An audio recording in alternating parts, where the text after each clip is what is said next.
Let's move on to point number 4, continuous learning. Listen, having the ability to embrace a growth mindset versus a fixed mindset and continually finding not shiny objects, but ways that you can look at, be able to obtain knowledge and watch this, family, and then apply that knowledge that you learn. Listen, when I started on this journey, I started, oh my, man, I started reading everything. The first book that started me on the personal journey aspect was Think and Grow Rich. I think that's a classic by Napoleon Hill. And I just started devouring books and books. What I realized though, even though I was getting all this information, how was I using it? Meaning, how was I applying it? So with you being able to have, being a student, I like to remix that. Don't be a student, be an applied student. Meaning, when you learn something, go and test it out. Go and apply it, because when you apply it, you see if the information that you read or you study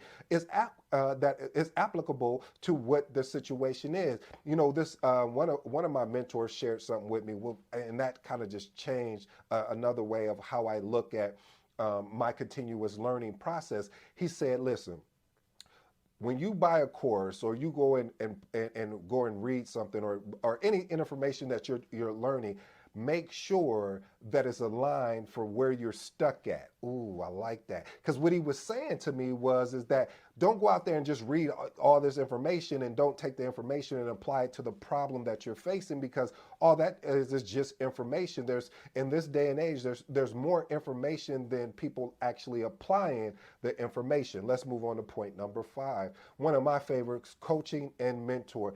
Being able to engage mentors and coaches, they really provide you guidance and support that allows you to overcome those limited beliefs. I got some amazing mentors and coaches out there along the way that has really helped me in my journey. They were able to see around the corner when I couldn't see. They were able to be my eyes and ears when I just felt like this, I can't do this. And I don't even like saying I can't. I was just like, man, that's not for me. Maybe I need to do something different. They was like, no, that is for you. I need you to go ahead and do it. There was a story that it was a very high level story about Warren Sapp, where he was a tight end, and the coach wanted to move him to defensive line, and he was like, no, I don't know anything about that position.